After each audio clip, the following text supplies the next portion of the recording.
Nobody likes a lunch thief, and I had encountered one of the most relentless ones our office had ever seen.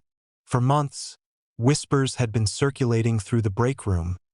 Someone was taking people's lunches. Day after day, a different voice would rise in frustration. My lunch is gone again. It happened to me once or twice, but honestly, I gave them the benefit of the doubt. Big office, busy people. Maybe someone just grabbed the wrong brown bag in their rush. Maybe they packed something similar and didn't realize the mistake until it was too late to return it. We all used those identical containers anyway. Little pieces of tape with our names barely visible on the side. I'd accidentally grabbed the wrong lunch myself a few times, but I always caught it before opening anything. I thought I was just more careful than most, or maybe just not as overwhelmed by the daily chaos that consumed everyone else in that building. But others weren't as forgiving, and eventually enough complaints reached HR. They were dismissed without much thought. At the time, I believed it was all unnecessary drama over simple mistakes. Then, everything changed. My wife had enrolled in this French cooking class online, and suddenly, every single day I was bringing these incredible gourmet leftovers for lunch.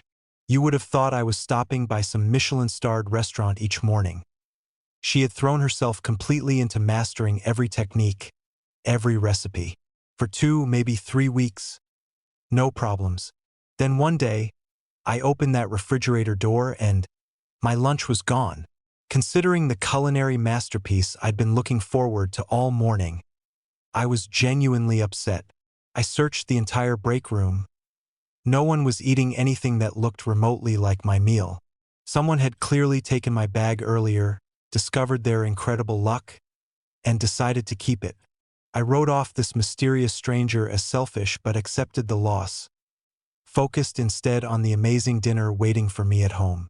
The next day, I wrote my name in bold, unmistakable letters across my lunch bag, shoved it deep into the back of the refrigerator, and felt a sense of security. Come lunchtime, I walked to that fridge with confidence and it was gone. Again. I was genuinely angry now, but figured it had to be some terrible streak of bad luck. What else could I possibly do? The third day, out of pure desperation, I kept my lunch at my desk. It was inconvenient because I had to eat it early to prevent spoilage, but at least I'd know where it was. I stepped away for just a few minutes to handle something down the hall, and when I returned, my lunch had vanished from my own desk. That's when I knew. This wasn't random. This was deliberate.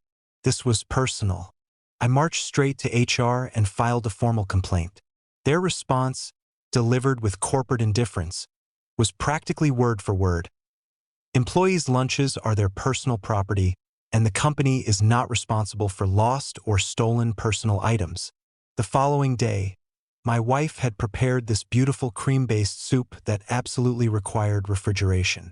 I found myself walking past that break room every 5 minutes, checking, watching, hoping. Somehow, it still disappeared. I was furious beyond words. I returned to HR and completely lost my composure. The best they could offer was some generic memo about checking names on lunch bags, but they made it crystal clear this was just routine communication, not an admission of any responsibility. Because my lunch was my personal problem. The only alternative food in our building was these awful shrink-wrapped ham and cheese sandwiches from an ancient vending machine. They'd been sitting in that heat for who knows how long. The bread was like cardboard. The meat had this strange smell, and there was this thick, congealed mayonnaise smeared through the middle. I was convinced they were leftover from the previous tenants. I complained to my wife every single night, but her only suggestion was to go back to simple sandwiches and apples, hoping to discourage the thief and make them move on to other targets. But I was determined. I would not let this person downgrade the quality of my meals. I began planning something elaborate, and then the pandemic hit. Suddenly, this entire saga felt like a distant memory.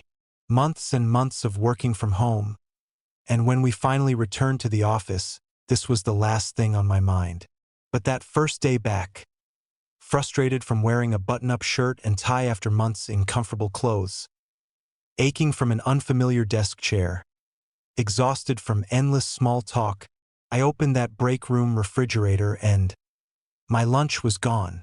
This hit particularly hard because my wife and I had divorced during those months away from the office. So being reminded of anything connected to her felt like salt in an already painful wound. I completely lost control at that moment. Seeing that useless memo still posted on the wall about checking lunch bag names. Feeling so helpless and hungry and utterly alone. It was me against the world, and I was losing.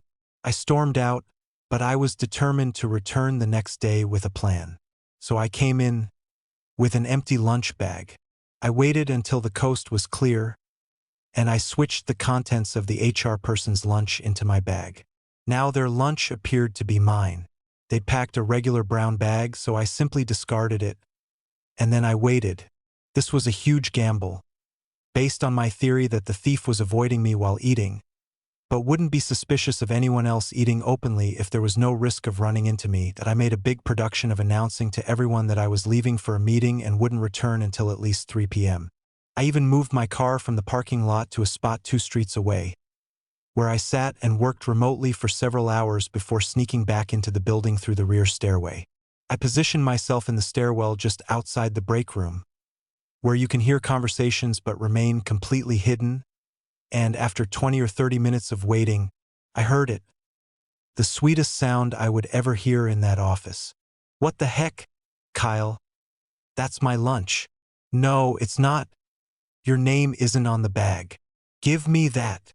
I could hear the bag being grabbed, probably seeing my name written across it. "Yeah. Let's head to my office for a chat." The HR representative called me in later and said they were aware of my break room activities, but it was obvious the message had been received loud and clear. They warned me that moving another employee's lunch was a policy violation. It took every ounce of self-control I possessed not to respond with. I thought our lunches were personal property and the company wasn't responsible for lost or stolen items. They informed me they'd identified the thief and the situation would be handled appropriately. But better than any disciplinary action they could impose on Kyle. His revelation as the lunch thief had occurred in front of the entire break room. Word spread quickly about who had been stealing everyone's meals, and he became the office outcast. He'd been in line for a promotion. That opportunity was indefinitely removed from consideration. And while I earned some recognition for exposing him, more credit than I was comfortable with was being attributed to HR. But at the end of the day, I didn't do this for recognition or even for the sweet satisfaction of revenge. I did it for one simple reason: to get my lunches back. Like, subscribe and share.